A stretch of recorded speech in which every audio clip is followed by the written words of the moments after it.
இப்போ நீங்களும் நானும் அவருக்கு செல்ல பிள்ளைங்க. தெரியுமா உங்களுக்கு? ஒரு பிள்ளைகள் இந்த பிள்ளைகளாக வைத்து நம்ம எந்த அளவுக்கு சந்தோஷப்படுத்தணுமோ அந்த அளவுக்கு சந்தோஷப்படுத்த அவர் விரும்புகிறார். ஆமென்.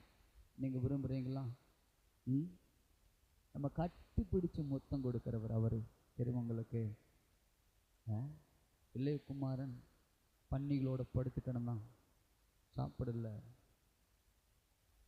வறட்சி, வேதனை, நாற்றம் இல்லாமல் கஷ்டம், எஜமானனால பாடுபடுத்தக்கூடிய ஒரு நிலை, அப்படிப்பட்ட நிலைக்கு தள்ளப்பட்டு போயிட்டான். ஆனால் அதுக்கு முன்னாடி கோடீஸ்வரன், அப்பா கோடீஸ்வரர். ஆனால் அப்பா விட்டு போனதோட நிலைமை தலகெல்லாம் மாறி போச்சு. இப்போ அந்த பன்னியோட படுத்திருந்து ஒரு புத்தி வருது. அவன் புத்தி தெளிந்த போது, இன்னைக்கு லைஃப்பில் அநேருக்கு புத்தி தெரியல, அப்பா யாருன்னு தெரியல, மீட்பு என்னன்னு தெரியல, உங்கள் ஸ்தானம் அந்தஸ்து எனக்கு தெரியாததுனால தான் இன்னைக்கு இழந்து போய் கிடக்கிறோம். அவன் புத்தி தெளிந்த போது அப்பாவை நினைச்சான். அப்பாவை நினைச்சு சொல்றான், வேலைக்காரனுக்கு கூட எங்க அப்பா பூர்த்தியான சாப்பாடு போடுறார். எப்படி சாப்பாடு? பூர்த்தியான சாப்பாடு, பூர்த்தியான சாப்பாடு. அப்பாட்ட வந்தான். அப்பாட்டு வந்து தூரத்தில் வருவதையே அப்பா பார்த்துட்டாரு. ஏன்னா ஒவ்வொரு நாளும் வாசல்ல உட்காந்து என் புள்ள எப்போ வருவான் எப்போ வருவான் எப்போ வருவான் எதிர்பார்ப்போடு கூட காத்திருந்து இன்னைக்கு உங்களை என்னையும் எப்போ நீங்க அவர் கிட்ட வருவீங்கிற அந்த ஏக்கத்தோடு காத்திருக்கிற ஒரு தகப்பன் ஒரு வருதுக்கா. எப்போ என் புள்ள பிரசன்னத்துக்கு வரும், எப்போ என் புள்ள என்கிட்ட வந்து பேசும், எப்போ என் பிள்ளை தேவையெல்லாம் வந்து சொல்லும் என்று எதிர்பார்த்து காத்திருக்கிற ஒரு நல்ல தகப்பன் உங்களுக்கும் எனக்கு ஒருவர் உண்டு. ஆண்டு சமுத்திரம் எந்த அளவுக்கு நீங்க கிடக்குறீங்களோ, எந்த அளவுக்கு அவரை நோக்கி பார்க்குறீங்க, சார்ந்து நிற்கிறீங்களோ, அந்த அளவுக்கு அப்பாவுடைய ஈஸியாக உங்களுக்குள்ள வரும், ஈஸியாக கடத்து வரும் உங்களுக்குள்ள. ஒடியாராம் பாருங்களேன். அவன் வந்து அங்கிருந்து அப்படியே ஒன்றும் பசி மயக்க ஒரு பக்கம், வேதனை ஒரு பக்கம், பாவம் பண்ணிட்டுனே, பரத்துக்கு விரோதமா அப்பாவுக்கு விரோதமா நான் பாவம் பண்ணிட்டேன், அந்த உணர்வு, குற்ற உணர்வு, ஆக்கின தீர்ப்பு உணர்வு, பரத்துக்கு இத்தனை செஞ்சுட்டேன்னு சொல்லி அப்படியே நடக்க முடியாதவன் அப்பாவை பார்த்து வந்துட்டு இருக்கான். ஆனால் அவன் நிலையை அறிந்த அப்பா அவனை பார்த்து ஓடி, அவன் நாத்தம் பிடிச்சவனா இருந்தாலும் கட்டி பிடிச்சு முத்தம் கொடுத்து, செத்து போன உயிரோடு வந்தானே, காணாம போனவன் திரும்ப வந்தானே என்று விருந்து உண்டாக்கின தேவன் அவர். நீங்க எப்போதெல்லாம் தேவ சமூகத்துக்கு, தேவ பிரசனத்துக்கு போகிறீங்களோ அப்போதெல்லாம் அப்பா உங்களுக்கு ஒரு விருந்து உண்டாக்குவார். ஒரு விருந்தை உண்டாக்கி உங்களை எண்ணெயினால் அபிஷேகம் பண்ணி எந்த இடங்களிலெல்லாம் இழந்து போனீங்களோ அதையெல்லாம் திருப்பு கொடுத்து உங்களை கட்டி எழுப்பக்கூடிய ஒரு நல்ல தகப்பன் ஒரு உண்டு. கட்டி பிடிச்சு முத்தம் கொடுத்தாருங்க. அந்த முத்தம் அவனை திரும்ப தன் நிலைக்கு கொண்டு வந்துச்சு. இடத்துல இன்னும் 3 முத்தம் இருக்கு. ஒருத்தன் இன்னொருத்தி வந்து மோசமான ஒரு வாழ்க்கை வாழ்ந்தவள். அந்த வாழ்க்கை வாழ்ந்தவள் இயேசு ரட்சகர் என்று அறிஞ்சு கொண்டாள், தேவன் என்று அறிஞ்சு கொண்டாள். பரிமள தைலத்தை கொண்டு வந்து காலில் பூசி தன் தலை முடியால காலை கழுவி தொடச்சி ஓயாமல் பாதத்துக்கு முத்தம் செய்தார்.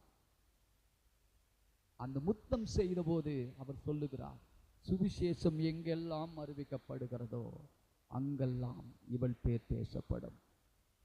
யோசிச்சு பாருங்களேன். அவள் கொடுத்த முத்தம் அவள் கண்ணீரை மாற்றினது, அலங்கோல வாழ்க்கையை மாற்றினது, ஒருமையை மாற்றினது, விரக்தியை மாற்றினது, பாவத்தை மாற்றினது, நல்ல நிலைக்கு இயேசுவோடு கொண்டாந்து அந்த முத்தம். இன்னொருத்த முத்தம் விட்டான். கெச்சமனையில் வந்து முத்தத்தினால் காட்டி குடிக்கிறியா ஃப்ரெண்டுனார். சகோதரா, என்னை முத்தத்தினாலா காட்டி கொடுக்கிற? அப்பவும் கூட என் உறவுக்காரன்னு தான் சொன்னார் ஒழிய எதிரி என்று சொல்லவில்லை. அந்த முத்தம் இயேசுவையும் காயப்படுத்தியது, அவனையும் காயப்படுத்தி நரகத்துக்கு கொண்டு போனது. நாம் இப்படிப்பட்ட முத்தத்தை தேவனுக்கு ஒவ்வொரு நாளும் கொடுக்கிறோன்னு யோசிச்சு பாருங்க. எந்த முத்தத்தை நீங்கள் கொடுக்கிறீர்கள்? எப்படிப்பட்ட இறுதியும் உங்களுக்கு இருக்கிறது? எந்த அளவுக்கு அவரை நேசிக்கிறீர்கள்? எந்த அளவுக்கு அவருடைய பிரசன்னத்தை வாஞ்சிக்கிறீர்கள்? ரொம்ப நாட்களாக கர்த்தருடைய சமூகத்தில் போய் எல்லாத்தையும் விட்டுட்டு கிடக்கணுங்கிறது ஆசை எனக்குள்ள ரொம்ப நாள் இருந்துகிட்டே இருந்துச்சு. அதுக்கு உண்டான சூழ்நிலைகள் உருவாகவே இல்லை. இந்த வாரத்தில் ஒரு தீர்மானம் எடுத்தோம், 3 நாள் கர்த்தருடைய பிரசன்னத்தில் கிடக்கணும். வேற இன்னும் ஃபோனு இது ஒன்றும் தொடக்கூடாது. தூக்கி எல்லாத்தையும் சைலண்டில் போட்டுட்டு போய் தேவனுடைய சமூகத்தில் நாங்கள் 3 பேர், நானும் எங்கள் ஃப்ரெண்டு சேர்ந்து கொல்லிமலைக்கு போயிட்டோம். கொல்லிமலையில் போய் எல்லாத்தையும் ஆஃப் பண்ணி போட்டு, அங்கே டவரும் கிடைக்காது. ஒரு பக்கம் 6 மணி நேரம் டங்ஸில் மட்டும் பேசணும் ஒரு நாளைக்கு, வேறு எதையும் பேசணும். அந்நிய பாஷையில் மட்டும் 6 மணி நேரம் உட்காந்து ஒரு தீர்மானம் எடுத்து பேச ஆரம்பித்தோம். அது எங்களுக்குள்ள ஒரு பெரிய மாற்றங்களை உருவாக்குச்சு. ஒரு ஆவி அந்த குதிகளிச்சது, ஒரு சந்தோஷத்தை பார்த்தோம். எங்கள் இருதயம் நேராக தேவனுடைய அளவரிசையில் கொண்டாந்து அப்படி நிற்கிறத நாங்கள் உணர்ந்தோம். சத்தங்கள் கேட்கும்படியான கிருபைகளை தேவன் இந்த நாட்களும் 3 நாட்களும் ஒரு உண்மையாக அங்கேயே இருந்துடலாமான்னு ஒரு எண்ணம் உருவாயிடுச்சு. மலை விட்டு இறங்காமல் அங்கேயே ஸ்டே பண்ணிவிடுவோமா, ஞாயிற்றுக்கிழமை மட்டும் போய் ஆராதனை நடத்தி திரும்ப வந்துடலாமாங்கிற ஒரு நிலைக்கு எங்களுக்குள்ள ஒரு வாஞ்சியும் ஒரு தாகத்தையும் உருவாக்குச்சு. அது எங்களை அப்படியே ஒரு மாதிரி புடமிட்டுச்சு. நிறையா காரியங்களை கர்த்தர் எங்களுக்கு பேசினார். நிறையா காரியங்கள் எங்களுக்கு கவனிக்கும்படிக்கா வேதத்தின் மறைப்பொருள் எல்லாம் இதெல்லாம் அங்கே உட்காந்து தான் கர்த்தர் சொன்னார். எந்த முத்தத்தை கொடுக்குறேன்னு கேட்டார். அங்கே வந்து வெளிப்பாடு தான். ஸோ தேவனுடைய சமூகத்தை நீங்கள் எவ்வளவு காத்திருந்து அவர்களோடு கூட சமூகத்தில் இருக்கிறீங்களோ அந்த அளவுக்கு உங்கள் வாழ்க்கை தரமுள்ள ஒரு வாழ்க்கையாக இருக்கும். ஆகவே அவருக்கு விட்டு கூடுங்கள். ஒவ்வொரு நாளும் ஆண்டவருக்காக. ஓகே, எதற்காக? நீங்கள் தேவனால் பயன்படுத்தப்படுகிற பாத்திரங்களா இல்லை தேவனை பயன்படுத்துகிற பாத்திரங்களா? 2 வித்தியாசம் இருக்கு. என் தேவைக்காக மட்டும் நான் தேவனை போய் தேடி கையேந்து போறேன், தேவை சந்திக்கப்படும். ஆனால் தேவனால் நீங்கள் பயன்படுத்தப்பட மாட்டீர்கள். ஆனால் நீங்கள் ஆண்டவரே நீர் பயன்படுத்தும் பாத்திரமா நான் இருக்கணும்னு நீங்கள் விரும்புனீங்கன்னா உங்க மூலமா 1000 பேர்களுக்கு தேவன் உங்க மூலமா சப்ளை கொண்டு வருவார். நீங்கள் ஆசீர்வாதத்தின் பாத்திரங்களா மாற்றிடுவார். உங்களை முண்டு பருக்கும் பாத்திரங்களா மாட்டுவார். ஆமே, நீங்க எப்படிப்பட்ட பாத்திரங்களா இருக்க போறீங்க? மண்பாண்டமா இருக்க போறீங்களா? மரத்தினால் செய்யப்பட்ட பாத்திரமா இருக்க போறீங்களா? இல்லை வெளியேறு பெற்ற வெள்ளி பொன்னினால் செய்யப்பட்ட பாத்திரமா இருக்க போறீங்களா? மண்பாண்டமா இருப்பீர்களானால் அது வெளியிருக்கும். மரப்பாத்திரமா இருந்தால் அது கிச்சனுக்குள்ள இருக்கும். ஆனால் வெள்ளியும் பொன்னா இருந்தால் அது வெளியேறப்பட்ட இடத்துல அது இருக்கும். மிகவும் பத்திரப்படுத்தப்பட்டிருக்கும். மிகவும் அது கண்ணும் கருத்தும் அதை வச்சுப்போம், அதை காத்துப்போம். நீங்கள் எந்த பாத்திரமா இருக்கிறீர்கள்? அக்னியானது சோதிக்கும். மரம், புல், வைக்கோல். கடைசி நாட்கள் அப்படி சொல்றாரு. மரம், புல், வைக்கோல் இது அக்னி பரிசோதிக்கும். இது பரிசோதிக்கும் போது அது ஒன்றுக்கும் உதவாமல் அது தீக்கிரையாய் இருந்திடலாமல் காணாமல் போயிடும். ஆனால் வெள்ளி, பொன் விலையேறப்பட்ட கல் இதுவும் அக்னி பரிசோதிக்கும். ஆனால் இது இன்னும் மெருகேற்றப்பட்டு இன்னும் அது சுத்தமாக்கப்பட்டு இன்னும் அது விலையேறப்பட்டது என்று மாற்றப்படும். நாம் எப்படிப்பட்ட பாத்திரங்களாய் தேவ சமூகத்தில் கரத்தில் இருக்கிறோம் என்பதை பாருங்கள். பேதுரு அவன் முழுக்க முழுக்க வெறும் மண்ணா இருந்தான்.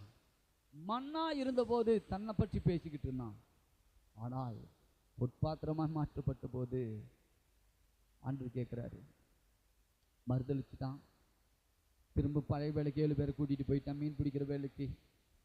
ஆனாலும் கர்த்தர் பேதுரு நினைச்சு பார்த்தான். காலை நேரம் அவன் இருதயம் பாதிக்கப்பட்டவனா தான் இருக்கான் பேதுரு. யோசிச்சு பாருங்களேன். முன்னாடி சொன்னது ஞாபகம் வச்சுங்க. ஆண்டவர் ஒரு வாக்குத்தத்தம் சொல்லிட்டார், நிச்சயமா நிறைவேற்றாம விடவே மாட்டார். விசுவாசிக்கிறீங்களா? பேதுரு பார்த்து சொன்னாரு, பேதுருவே நீ 3 தடவை என்ன மறுதளிப்பேன்னாரு. அவன் சொல்றான், நிச்சயமா செய்ய மாட்டான் ஆண்டவரே, செத்தாலும் சாவேன் ஆனா மறுதளிக்க மாட்டேன்னா. இல்ல செய்யவே மாட்டான் ஆண்டவர் அப்படின்னா. ஆனா கர்த்தருடைய வாக்கு என்ன வாக்கு? நீ 3 தடவை மறுதளிப்பேன். ஆனா இவன் பயங்கரமா முயற்சி எடுக்கிறான். அவர் சொன்னதை என் வாழ்க்கையில் நடக்கக்கூடாது, நான் மறுதளிக்கவே மாட்டேன்ட்டு எந்த அளவுக்கு முயற்சி எடுத்து அதை செய்யக்கூடாதபடிக்கு தப்பிச்சு கொள்றதுக்கு என்னென்ன வேலை பண்றானோ ஆனா முடியல. நிறைவேறிச்சா இல்லையான்ற 3 தடவை மறுதளிப்பேன்னாரு. வாக்கு நிறைவேறிச்சா இல்லையா? நெகட்டிவா சொன்ன வார்த்தையே நிறைவேறுதுன்னு சொன்னால் பாசிட்டிவா சொன்ன வார்த்தை உங்க வாழ்க்கை நிறைவேறுமா நிறைவேறாதன்றேன். ஒரு வாக்கு தத்தம் கிறிஸ்து இயேசுக்குள் ஆம் என்றும் ஆமேன் என்றும் இருக்கிறதே. எதற்காய் ஆம் என்றும் ஆமேன் நிறைவேற்றி முடிச்சு வச்சிருக்காரு. நீங்க நின்னாலும் கண்டுபிடிச்சு எடுத்து அனுபவிக்கத்தானே. இப்ப நிறைவேறாத உங்க வாழ்க்கையில சுகம் நடக்காதா, விடுதலை உண்டாக்காதா, செழிக்க மாட்டோமா, உலகத்தை ஜெயிக்க மாட்டோமா, பிள்ளைகளுக்கு வேண்டியதெல்லாம் சந்திக்கப்படாதா? கர்த்தர் செய்வாரா செய்ய மாட்டாரா? நிச்சயமாய் செய்வாருங்க. இப்ப அவன் அழுகுறான். கடைசி அவர் கண்ணு கட்டுறதுக்கு முன்னாடி பேதுருவை தான் பார்த்தாரு. ஏன்னா ஏற்கனவே சொல்லியிருக்காரு, பேதுருவே நீ செத்தாலும் விசுவாசம் மட்டும் சாக விட்டுடாத. விசுவாசம் செத்து போச்சுன்னா நீ செத்துரு விடா, இதை மட்டும் விட்டுடாத. கண்ணு கட்டப்படுது, மனம் கசந்து அழுகுறான். இந்த இடத்துல தான் அழுதுட்டு ஆண்டவரே இப்படி செஞ்சுட்டேன்னு சொல்லி துக்கத்தோட போயிட்டான். ஆனா இப்போது வேலைக்கு 7 பேரை கூட்டி திரும்ப பழைய மீன் பிடிக்கிற வேலைக்கு போயிட்டான். போனதுக்கு அப்புறம் வெடிய காலம் இயேசு கலிலேய கடற்கரையில் மீன் சுட்டு உட்கார்ந்துருக்கார். ஹலோ, அங்க மீன் பிடிக்கிறான், ஒருமையா இருக்கான். ஊழித்து கலைக்கும் போது வறுமை, எம்டி படகு. ஊழித்து விட்டுட்டு போனான், எம்டி. என்னைக்கு அழைத்த அழைப்பை விட்டுட்டு நீங்க ஓடினீங்கன்னா உங்க எம்டி லைஃப் தான் இருக்கும். சுத்தி சுத்தி பார்த்தாலும் ஒன்றும் இருக்காது. ஏன்? அழைப்புல இல்லை, அபிஷேகத்தில் இல்லை, ஆவியான கிரியை செய்வதற்கு இடம் கொடுக்காதது நிமித்தம் வறுமை. இவ்வளவு சம்பாரிச்சின எங்க போச்சு? நிற்காது. Empty life, empty boat. பேதுரு அப்படிதான் நிற்கிறான். ஆனால் அங்க ஒருத்தன் இயேசு கேட்டு ஏதாச்சும் இருக்கான்னு கேட்கிறாரு. ஒன்றும் இல்லை. ஆனால் இவர் மீன் பிடிக்கல, ஆனா மீன் சுட்டுட்டு இருக்காரு. யோசிச்சு பாருங்க. மீன் சுட்டுட்டு பிள்ளைகளேன்றாரு. ஒருவன் கண்டுபிடிச்சான். யாரு? யோவான். இயேசு என்று அறிந்து கொண்டான். எந்த ஒரு மனுஷன் தேவனுடைய மார்பிலை சாய்ந்தவன் தேவனுடைய அந்யோன்யமா இருக்கிறானோ அவரை குறித்ததான ஒரு புரிதலும் ஒரு தெளிவும் அவனுக்கு இருக்கும். யோவானுக்கு இருந்தது. இயேசு என்று அறிந்து கொண்ட உடனே இயேசுன்னு நம்ம பாருங்க, அடுத்த செகண்ட் பேதுரு தன் அங்கி எடுத்து போட்டுக்கிட்டு ஒடியாரான். இயேசுக்கிட்ட ஒடியாரான். ஒடியாந்து அப்படியே சரண்டர் ஆயிட்டான். சரண்டர் அப்பதான் கேட்கிறாரு, 20 கடைசி அது யோவான்ல சொல்றாரு, பேதுருவே என்ன நேசிக்கிறியாடா, என்ன நேசிக்கிறியாடா கேட்கிறாரு. ஆண்டவரே நான் நேசிக்கிறேன். அப்ப திரும்பவும் அவர் சொல்றாரு, ஆட்டுக்குட்டியை மேய்டான்னாரு. திரும்பவும் கேட்கிறார் 2வது முறை, பேதுருவே என்ன நேசிக்கிறியாடா? ஆண்டவரே நான் நேசிக்கிறேன் ஆண்டவரே, என் ஆடுகளை மேயும். இப்ப 3வது தடவை கேட்கிறாரு, பேதுரு இவங்களை விட என்ன நீ அதிகமா நேசிக்கிறியா? அழுதுட்டான். உள்ள தெரியுது. அப்ப சொல்ற, ஆண்டவரே என் இருதயம் உனக்கு தெரியும், என் சிந்தை எனக்கு தெரியும். இப்ப நான் சொல்லித்தான் உனக்கு தெரியணுமா? எல்லாம் தெரியுமா ஆண்டவரே? இதாங்க உண்மையான சரண்டர். உனக்கு எல்லாத்தையும் நான் சொல்லி தெரியணும்னு தான் உனக்கு தெரியும். நீ தெரியும், நான் மறுதளிச்சதும் தெரியும், இன்னைக்கு உன்னை விட்டுட்டு ஓடுனதும் தெரியும், பழைய வேலைக்கு போனதும் தெரியும், இன்னைக்கு உங்க பாதத்துல வந்து உட்காந்து நான் பேசிட்டு எந்த மனநிலை இருக்கிறதுங்கிறதும் உனக்கு தெரியும். நான் சொல்லித்தான் தெரியணுமா? அதுக்கப்புறம் அவருக்கு ஒரு வார்த்தை பேசல.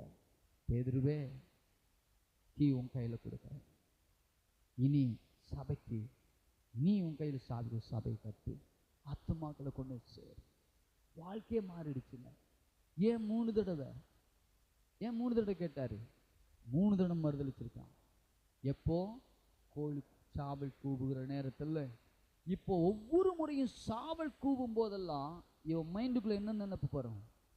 மறுதளிச்ச நினைப்பு தான் வரும். மறுதளிச்சு தான் வரும். அது மறுதளிப்பு நினைப்பு வந்தோடனே குற்ற உணர்வு வந்துடும், பயம் வந்துடும். ஐயோ இப்படி செஞ்சுட்டேனேன்னு சொல்லி ஆள ஆரம்பிச்சிடுவான். இப்போ அதே சாவலுக்கு ஒரு நேரத்தில் தான் கத்த சொல்றாரு, மீண்டும் அவனுக்கு அதிகாரத்தை கொடுத்து சபையை நீ மெய்ப்பைன்னு சொல்லி கொடுத்தாரு. இப்போ அதே சாவுக்கு ஒரு நேரத்தில் தான் 3 தடவை கேட்டு, இப்போ உன்னை மறுதளிச்சது ஞாபகம் வராது, உன்னை திரும்பவும் தன் ஸ்தானத்தில் கொண்டு வந்து நிறுத்தி வைத்தது தான் உனக்கு ஞாபகம் வரணும்னு சொல்லி தான் 3 தடவை கேட்டார். ஆண்டவருடைய அன்பு எப்படிப்படுறது கொஞ்சம் யோசிச்சு பாருங்க. இதையெல்லாம் உணர்ந்து விசுவாசித்து ஆண்டவருக்காய் வாழும் போதெல்லாம் கர்த்தர் அற்புதங்கள் செய்வார். ஆமென். நிச்சயமா கர்த்தர் அப்படிப்பட்டவர் தாங்க. அங்க இருதயம் முழுவதும் தேவன் மேல உங்க இருதயம் இருக்கட்டும். தேடுவதிலும் அவருக்காய் வாழ்வதிலும் அவருடைய சித்தத்துல நிக்கிறதுல உங்க இருதயம் அதுல முக்கியத்துவம் கொடுங்க. அப்படி கொடுக்கும்போது நிச்சயமா சொல்றேன், உங்க வாழ்க்கை எட்டி பார்க்க முடியாத அளவுக்கு நீங்க நினைச்சு கூட பார்த்துடாத ஒரு உயரத்துக்கு தேவன் உங்களை கொண்டு போயிடுவார். எத்தனை தடை வந்தாலும் அந்த தடைகளை மாற்றுவது கர்த்தரால் முடியும். விசுவாசிக்கிறீங்களா? முடியுங்க. உங்க வேலையில் எத்தனை எதிரி எழும்பட்டும், உங்க குடும்பத்தில் உங்களை காரிச்சு போய் அவமானப்படுத்தட்டும், அசிங்கப்படுத்தட்டும், ஆனால் இது எல்லாம் என் நாமத்தின் நிமித்தம் நீ துன்பப்பட்டால் நீ பாக்கியவானாய் இருப்பாய். என் நாமத்தின் நிந்திக்கப்பட்டால் நீ பாக்கியவானாய் இருப்பாய். நீதி நிமித்தம் நீ பாடுபட்டேன், அது பாக்கியம்தான், அது ஆசீர்வாதம் தான். அது அப்படித்தாங்க கர்த்தர் வைக்க விரும்புகிறார். ஆகவே ஏதோ உங்க நினைப்பு எல்லாம் இப்படிப்பட்ட நினைப்புக்குள்ள வரட்டும். இந்த சிந்தையெல்லாம் தேவனால் நிரப்பப்பட்டிருக்கட்டும். நீங்க ஒரு பாட்டு பாடின பாருங்களேன். நீ அந்த பாட்டை எத்தனை முறை பாடினே தெரியல, பாடிக்கிட்டே இருந்தோம். பூத்து காய்த்தில கனி கொடுப்போம். நிச்சயமா வாழ்க்கை மாறுங்க. ஒரே ஒரு வார்த்தை சொன்னா போது வாழ்க்கை மாறும். செத்தவனை எழுப்பவரால் முடியுமானால், எங்கேயோ இருக்கிறவனுக்கு ஒரு வார்த்தை அனுப்பி விசுவாசத்தை கண்டு சுகமாக்கி கொண்டு வர முடியுமானால், நாரி போன உடம்பை எழுப்பவரால் முடியுமானால், உங்க வாழ்க்கையை தலகலா மாற்றவரால் முடியுங்க. விசுவாசிக்கிறீங்களா? அதுக்கு தான் தேவ சமூகத்தை தேடுறோம், உள்ளத்துல ஆராதிக்கிறோம், உண்மையாய் தேடுகிறோம். அந்த ஒரு இருதயத்தோடு கூட ஒவ்வொரு காரியத்தையும் செய்யுங்க, அவரை முன்னாடி வச்சு செய்யுங்க. எல்லாம் ஜெயமாய் கர்த்தர் முடிய பண்ணுவார். ஆமென். விசுவாசிக்கிறீங்களா? ஆகவே ஆவியானவர் கிரியை செய்ய, இந்த ஆண்டு ஆவியானவர் வருஷம் இல்லை, இந்த வருஷம் மட்டும் இல்லை, எப்போதும் ஆவியானவர் கிரியை செய்கிறவர் தான், எப்போதும் கூட இருக்க விரும்புகிறவர் தான். சரியா? இந்த ஆவியானுடைய வேலையை பாருங்களேன். ஆவியில நிரம்பி இருப்பீங்கன்னா, ஆவியில உண்மையா நீங்க ஆவியோடும் கருத்தோடும் ஜெபிக்கிற ஆளா இருந்தால், ஆவியோடும் சத்தியத்தோடும் கர்த்தரை துதிக்கிற ஆட்களா நீங்க இருப்பீங்கன்னா, ஆவியான கிரியை செய்வதற்கு இடம் கொடுக்கிற ஆட்களா இருப்பீங்கன்னா, உங்க மாம்சமும் உங்க மனசும் கீழ்ப்படிஞ்சு ஆவி மனுஷன் கிரியை செய்வதற்கு ஆவியனோட இசைந்து ஓடுகிற நிலைக்கு உங்க ஆவி தேவாவியான கனெக்ட் ஆகி கரெக்டா கிரியை செய்ய நடப்பித்தீங்கன்னா, முக்கியமா சொல்றேன், லைஃப் வேற மாதிரி மாறிச்சு, வேற மாதிரி மாறுங்க. ஆவியான கிரியை செய்தது நடக்கும். ஆகவே ஒவ்வொரு நாளும் தேவாவியானுக்கு இடம் கொடுங்க. ஆமென். அதற்கு இடம் கொடுத்து அவர் கிரியை செய்ய இடம் கொடுங்க. எல்லாம் திருப்புவோம். யோவான் 14ஆம் அதிகாரம் 16வது வசனம். நான் பிதாவை வேண்டிக் கொள்வேன்,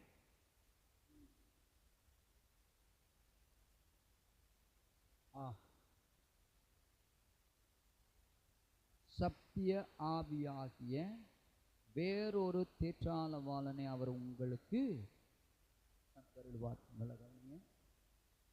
இயேசு கூடியே இருந்தார் இல்ல, 3 வருஷங்கள் இயேசுவை ஏற்று ஜெத்திந்தவங்களுக்கு தெரியும், கூட இந்த சீசர்களுக்கு தெரியும். அவர் கூடவே இருந்ததுனால அவருக்கு ஒரு குறையுமே இல்லை இல்லை. அவர் போலவே வாழ்ந்தாங்க, அவரை போலவே அற்புதத்தை செஞ்சான், அவரை போலவே எல்லாத்தையும் நடப்பிச்சுக்கிட்டே இருக்கிறான். அதனால எல்லாரோட மைண்டு செட் ஆயிடுச்சு. என்ன ஆச்சுன்னா, இவர் கூடயே இருக்கிறது நல்லது. ஒன்று அவரோட கூட இருக்கணும், அவர் நம்ம கூட இருக்கணும் இல்லை. ரெண்டும் ரொம்ப முக்கியம். பாருங்களேன், நான் ஏற்கனவே உங்களுக்கு சொல்லி ஓபேத் ஏதேம் பற்றி பைபிள் சொல்லுது இல்லை. அப்படின்னு ஒருத்தர் நாள் சொல்கிறேன். ஓபேத் ஏதேம் வீட்டில் பாருங்க, உடன்படிக்கை பெட்டி கொண்டு வரும்போது அந்த மாடு மிரண்டு பெட்டி விழ போய் ஊசா பிடிச்சி தேவன் அடித்து செத்து போனான் இல்லை. இந்த சம்பவம் தெரியல. தாவீது எடுக்க போனான். அப்போ தாவீதுக்கு பயம் வந்துடுச்சு. என்ன பயம்? ஐயோ, இப்போ உடன்படிக்கை பெட்டி எருசலேமுக்கு வருவதுக்கு விருப்பம் இல்லை போல் இருக்கு, ஆண்டவருக்கு விருப்பம் இல்லை போல் இருக்கு, ஏன் இப்போ செத்து போனேன்னு சொல்லிட்டு அந்த உடன்படிக்கை பெட்டி கொண்டு போய் ஓபேத் ஏதேம் வீட்டில் வச்சுட்டுவான் இல்லை. அங்கே வச்சிருவான் பாருங்களேன். அந்த வீட்டில் இருக்கும். அங்கே இருக்கும்போது அந்த வீடு செழிச்சிச்சு. ஓபேத் ஏதேம் வீடு நடு வீட்டில் கொண்டாந்து வச்சுட்டாங்க. அதுக்கு முன்னாடி ஏழை. ஓபேத் ஏதோம்னா ஏழ்மை நிலைமையில் உள்ளவன், பிள்ளைகளுக்கு கூட சரியான காரியங்களை செய்ய முடியாத அளவுக்கு ஏழ்மையில் இருந்தான். ஆனால் இப்போ உடன்படிக்கப்பட்ட வீட்டுக்கு மத்தியில் வந்த உடனே இப்போ என்ன நடக்குது பாருங்களேன். கர்த்தர் அவன் எல்லாத்தையும் செழிக்க பண்றான். பிள்ளைகளை ஞானமுள்ள பிள்ளைய மாத்துறாரு, வயல்வெளிகள் எல்லாம் செழிக்குது, எல்லாம் நிரம்பி வழிகிற ஒரு ஆசீர்வாதத்துக்குள்ள வந்துட்டான்.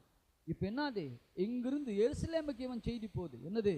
உடன்படிக்கப்பட்டு அங்க இருக்கிறதுனால ஓபேத் வீட்டை கர்த்தர் ஆசீர்வதிச்சிருக்கிறார். அவன் பெருகிறான்டா.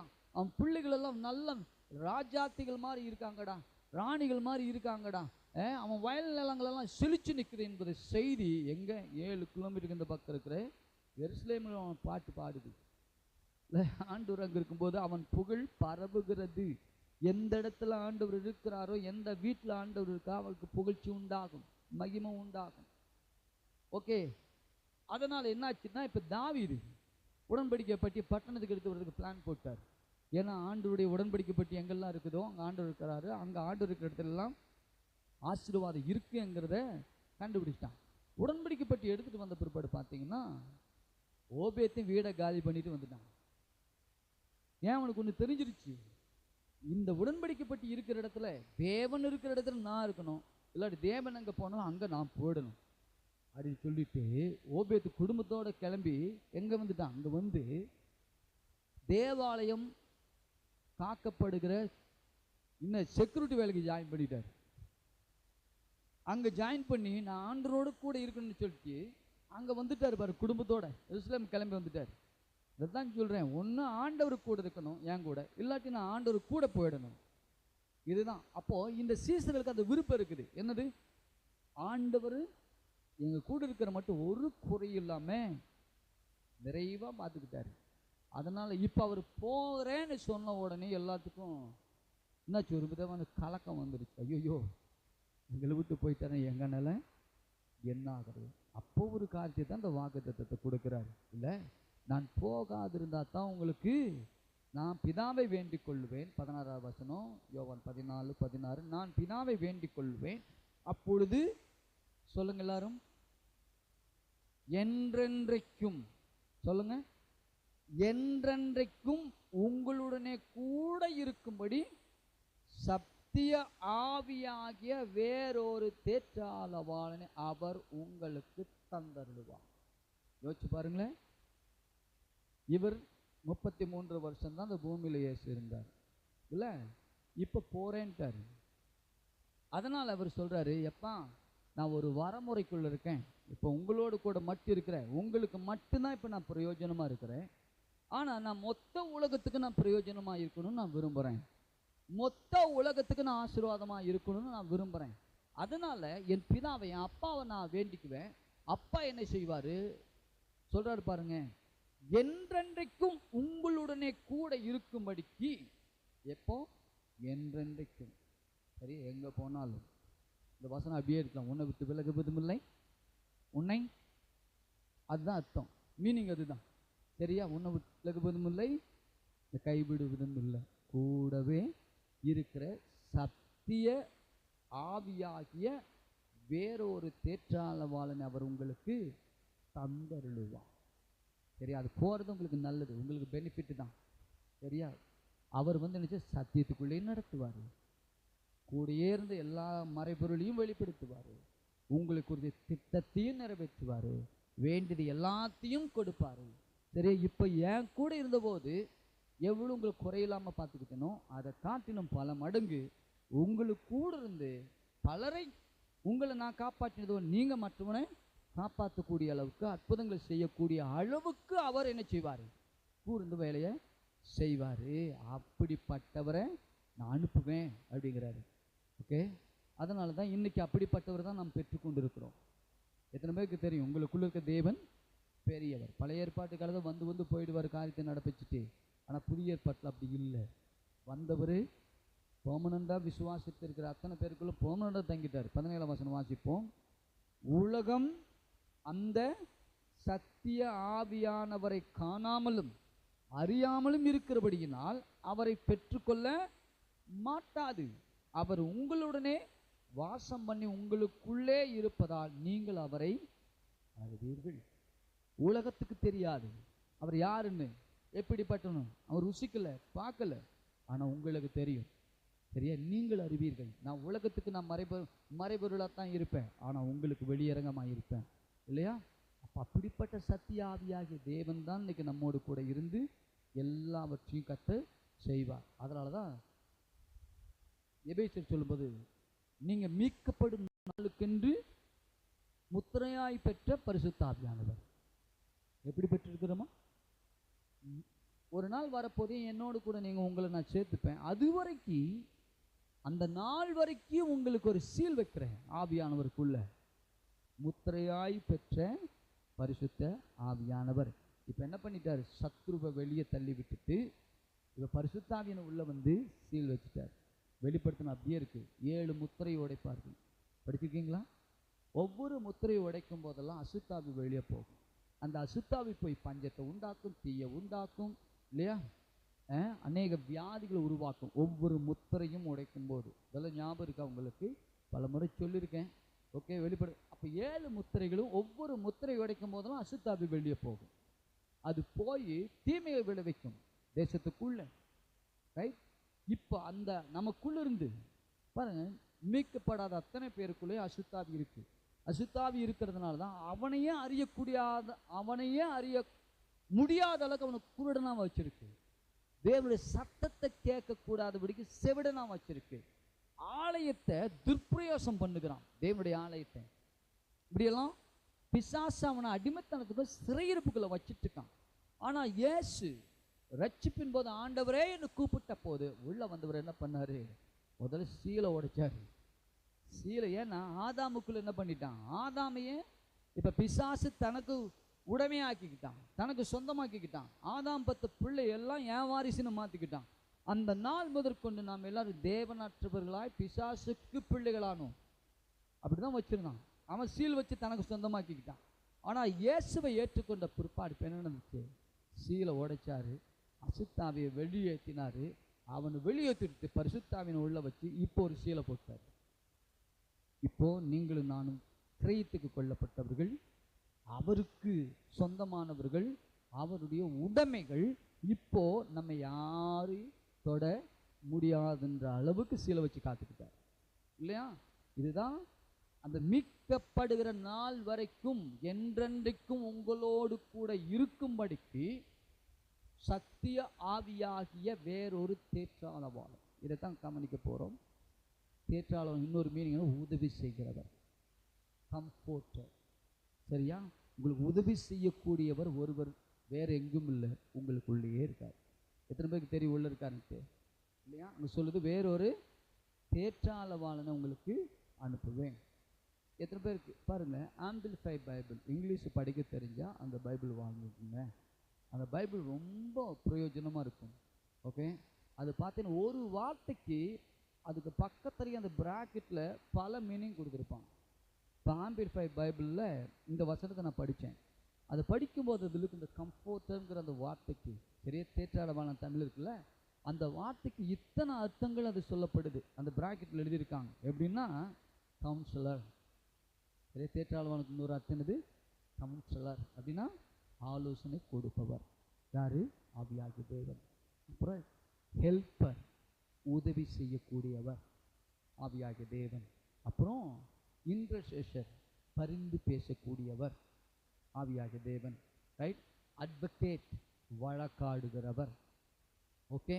அப்புறம் ஸ்ட்ரென்தனர், உங்களை பலப்படுத்தக்கூடியவர். ஓகே. அதுக்கப்புறம் சொல்லுது அந்த ஸ்டாண்ட் பை யூ, சொல்றாரு உங்க கூடவே உதவி செய்வதற்காக உங்க ஸ்டாண்ட், உங்க பட்சத்திலேயே இருக்கிறவரா. இந்த ஒரு வார்த்தைக்கு இவ்வளவு மீனிங் இருக்கு. ஓகே, கொஞ்சம் யோசிச்சு பாருங்களேன். இதெல்லாம் கொஞ்சம் கற்பனை பண்ணி பார்க்கணும். ஆவியானவர் வழி தெரியாத தடுமாறும் போதெல்லாம் என்ன செய்யறாரு? நடத்தக்கூடியவரா, நம் பட்சத்தில் நமக்காக எப்படி இருக்காரு? ஆலோசனை கொடுக்கிறவரா, உதவி செய்கிறவரா, பரிந்து பேசுகிறா, வழக்காடுகிறவராய், பலப்படுத்துகிறவராய், கூடவே இருந்து கடைசி நாட்கள் மட்டும் நமக்காகவே உதவி செய்வதற்காக பக்கத்திலே காத்திருக்காரு. இந்த கம்ஃபோர்ட் தேற்றளவாளங்கிறது இத்தனை அர்த்தங்கள் இருக்குது. சரியா? அப்படிப்பட்டவரை தான் நம் ஆண்டவராக கொண்டிருக்கிறோம்.